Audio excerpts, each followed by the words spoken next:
everybody, welcome to the Advent calendar for the 19th of December. It is day 19.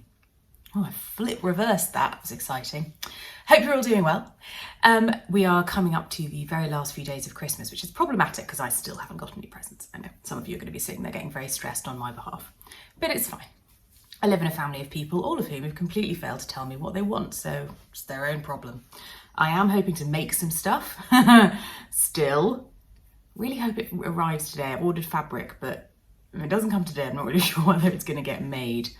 I want to make something for my fiance and both my stepsons, and maybe only one of them gets it. Anyway, today I am wearing another Tilly and the Buttons Bettine dress, which you'll be able to see in the long view. I haven't ironed it, so it's really crumpled, sorry. I've been wearing it for about 3 days because it's quite comfortable, but not the warmest, it has to be said, and completely impossible to breastfeed in. It's 2 bits of feedback for you. I mean, why should it be possible to breastfeed in it? It's not breastfeeding. Anyway, it's with this lovely Liberty print fabric, which again, I don't think is originally Liberty, I don't actually know. But it's got little, like little birds on it wearing pearl necklaces, as they do. I'm assuming they were going out somewhere. Yes, it's lovely, I wear it all the time. I love Bettine dresses. When you see the long view, you will see that it doesn't have the typical Bettine's shape because I only had a short length of fabric. I can't remember how much, not what they said in the pattern instructions. And so I shortened the dress quite a lot. So it's a short version, but then I also shortened the bodice.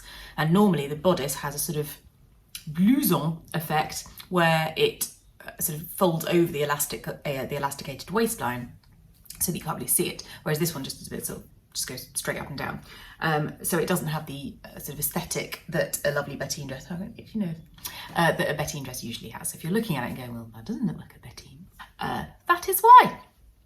So yes, there we go. Today's joke, Christmas themed, again. Why are Christmas trees so fond of the past and the future? Because the present's beneath them.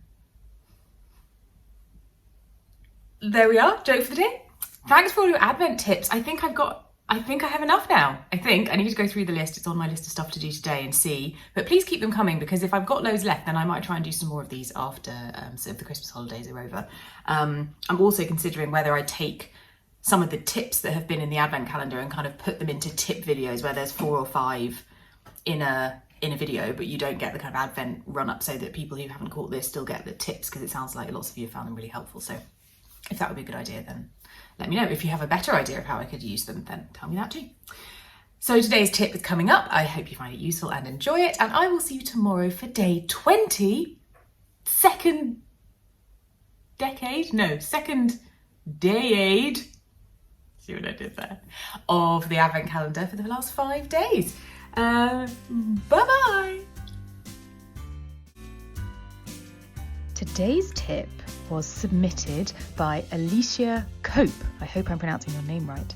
And it's all about when you're having trouble threading your machine needle, as I am very aptly demonstrating here. It's a familiar sight in my sewing room.